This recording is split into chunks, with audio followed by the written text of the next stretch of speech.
Welcome everybody to another edition of the Civ Battle Royale. My name is Dawkinzz, and let's get into part 119, the number of the beast.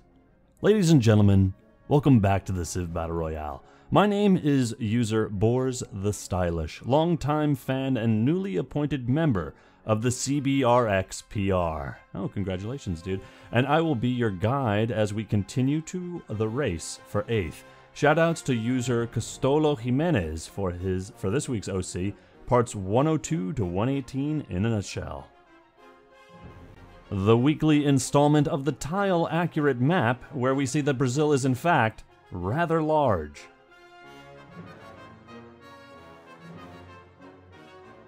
User Vahiria's wonderful hand-drawn map is most people's first look at how the world has changed, as it's consistently uploaded day of the part's release. As such, I find that it is among the most exciting pieces of OC that the sub has to offer. It comes as no surprise that Brazil is number 1 again, but when I look back, it's crazy to think that only 19 parts ago the Boers were still cleanly number 1, and yet here we are. Before this 18-part streak, the Boers had the longest number 1 streak from parts 87 to 100. And so the action begins, starting with the great melting of the Inuit Empire, where Brazil has taken Samara. The citizens of Ivavik, numbering less and less with each passing day, have stopped resisting Brazilian occupation. They put up a hell of a fight, but now they must embrace the Carnival. Moving east tells a dramatic story. The Inuit have lost the cities of Ribnik and Trivakamarapura. With the fall of these two cities and no means of taking them back, the Inuits' once mighty North American core has been entirely relegated to the confines of Alaska. A squadron of workers leave the Saskatoon city boundaries.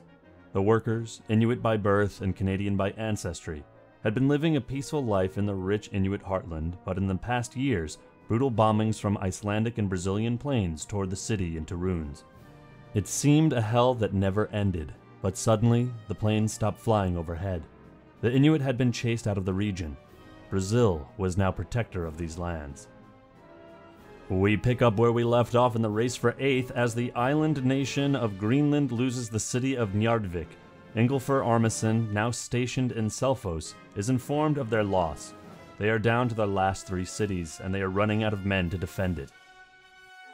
Whoa, well, if Armason was running towards the finish line, it seems Gustavus Adolphus was sprinting. He's lost the cities of Norrköping and the temporary capital of Linköping, and there are just too many pings to spare around here. Then there are 2 Brazilian melee units ready to capture the last city of Tromsø, now at under half health. Brazil fails to take a city, but with overwhelming military superiority, it is only inevitable that Sibir will lose in the grand scheme of things. The city of Dijon is also nuked off the map here because catch-up is preferred. Last part, the Great Sibir lost its capital of Kashlik. Brazil has since fortified the great city as well as pushing onwards.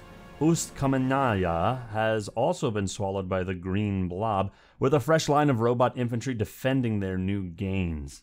They're pushing pretty deep now. Nukes are flying in the southeastern regions of Sibir's nation, and the city of Rutog, 12 population we last saw, has fallen victim to nuclear annihilation. Tiflis also still stands despite being an exclave defended by only 2 units. Little has changed on this front, as neither side sends much of an invasion force across the war-torn Yakutian homeland. The Great Wall is still effective, apparently. Olenyok, a city of 22 population strong last part, has been wiped off the map. It seems that Brazil would rather not worry about a naval invasion and instead chooses to destroy anyone halting his progress the easy way. The Great Melting is picking up at an alarming rate.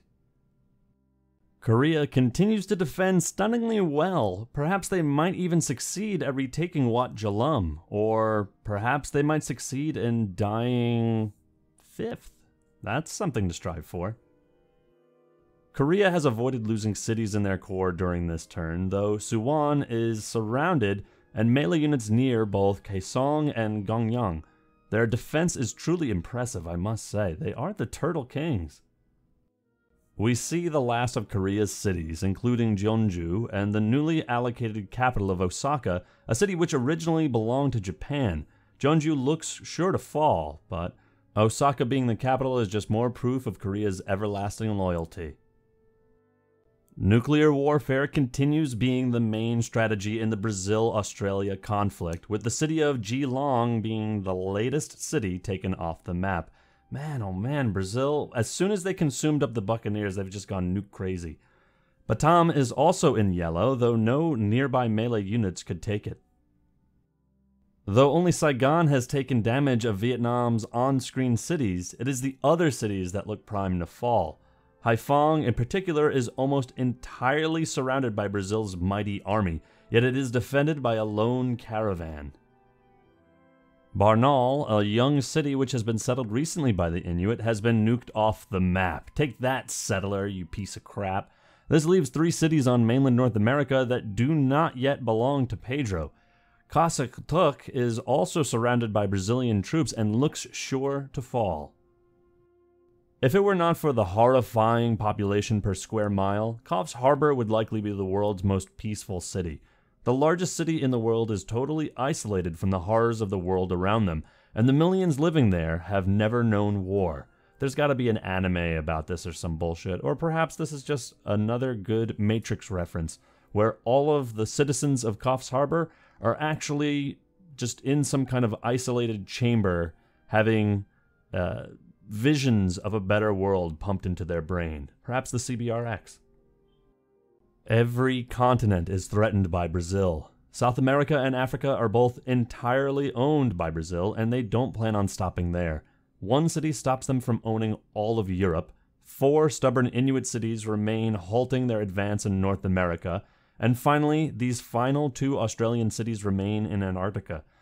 10 planes in either city are all that remains of the defense. Welcome to Brazil's 3rd, 4th core? I've lost count. North America. The military presence highlighted here is probably matched only by all of Sibir or Australia's army, despite this not being a war zone. Boris the Stylish's real-life homeland, the western coast of North America, looks pretty peaceful.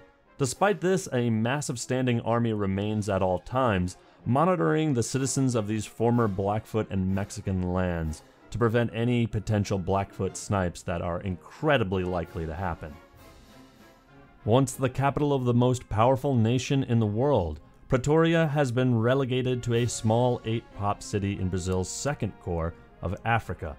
Like everywhere else on the cylinder, South Africa is guarded by countless Brazilian soldiers. I honestly had to do a double take because I thought it was South America, because it's just so hard to believe that the Boers are gone. Frankly, at this point you could paint your screen lime green and it would barely look different from this image. Brazil is just so dominant around the world. This is crazy. Thousands and thousands of years ago, these lands belonged partially to the Ashanti.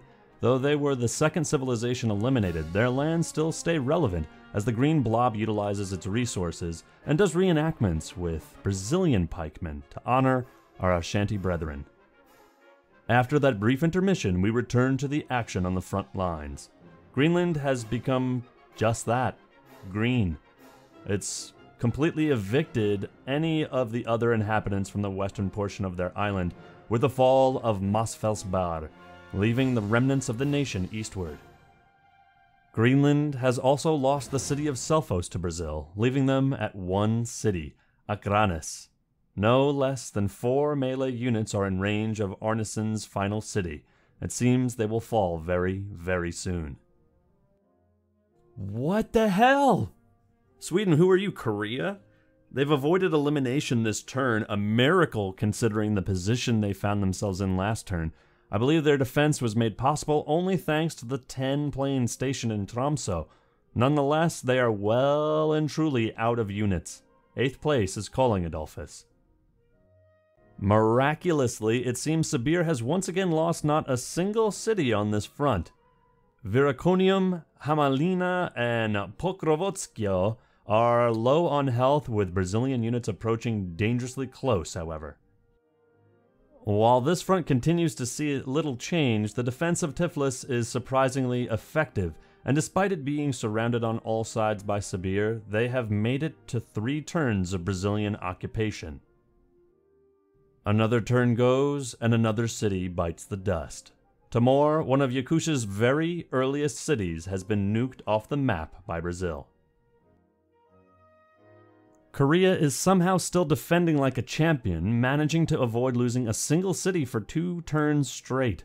For the record, they are the only civ left in the game other than Brazil itself to not lose a single city these last 2 turns. That's one hell of a defense for a civilization that went into total war in 9th place, 17 cities strong. Vietnam is coming dangerously close to losing Hanoi as they lose both Bago and Ma Lam Nhan off screen this turn. On top of this, Hanoi, Vijaya, and Hoi An are all below half health and totally surrounded by Brazilian units. This could have been you, Crowfoot. Another city is blown off the map. This time it's Strangnas. Strangnas? Strangenas? Strange ass? What is this?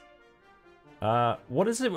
Is this like number 14 in cities being blown off the face of the earth? That's gotta be a record.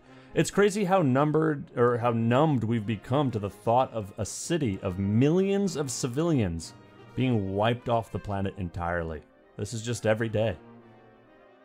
Breaking news. A single division of robot infantry approaches full health Honolulu.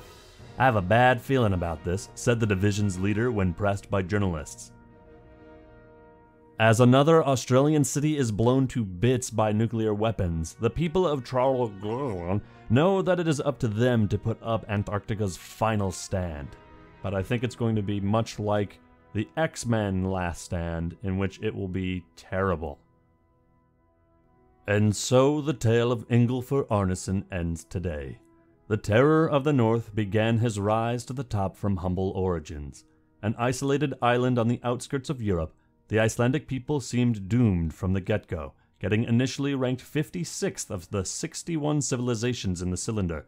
Despite this, they took advantage of every situation they could, settling all of Greenland and launching an invasion on Ireland while they were weak. Now in control of the British Isles, Iceland's navy was matched only by the Buccaneers, and with a solid army to boot, it was only a matter of time before the great Arneson made landing in Europe. Finally, the opportunity came when a war against France dawned. Over the following centuries, France, Sparta, and the Buccaneers would lose all of their territory in Europe to Iceland. By part 75, Iceland had risen to 5th place in the power rankings, an all-time high. Though they seemed strong, a stagnant empire would only take them so far, and after 71 parts in the top 10, they are finally eliminated in 7th? For, I believe, the first time in CBR history, 2 civilizations were eliminated at the exact same turn. It's hard to believe that amongst the thousands of turns this game has seen, 2 civilizations would die on one together, but here we are. Gustavus Adolphus, the Lion of the North, and for a time the dominant force in Europe, has seen his fair share of conflicts, dating back to some of the earliest eliminations in the CBR. Despite starting off ranked 59th of the starting 61 civilizations, Sweden gained a reputation for intelligent warring early on, taking down both Nazi Germany and Poland within the first 30 parts and gaining land on mainland Europe. From there, they maintained a strong core, all the while winning extra wars that would bring about the downfalls of Sparta and Norway. Sweden fought its way to becoming one of the final 3 European powers, vying for control against Iceland and Finland. It was a war against the latter that would bring Sweden fame and power, destroying any chances Finland had of winning, as well as bringing Sweden to a new record of 5th place in the power rankings. Even when all hope seemed lost and the Carnival turned to the Lion of the North, he defended magnificently well, earning him an all-time high of 4th place in part 114 power rankings.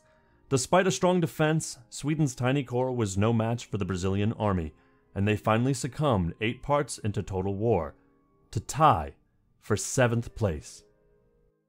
Miraculously, all 3 of the cities I pointed out earlier did not fall. In fact, they look safer now than before, which is pretty crazy on Kuchum's part.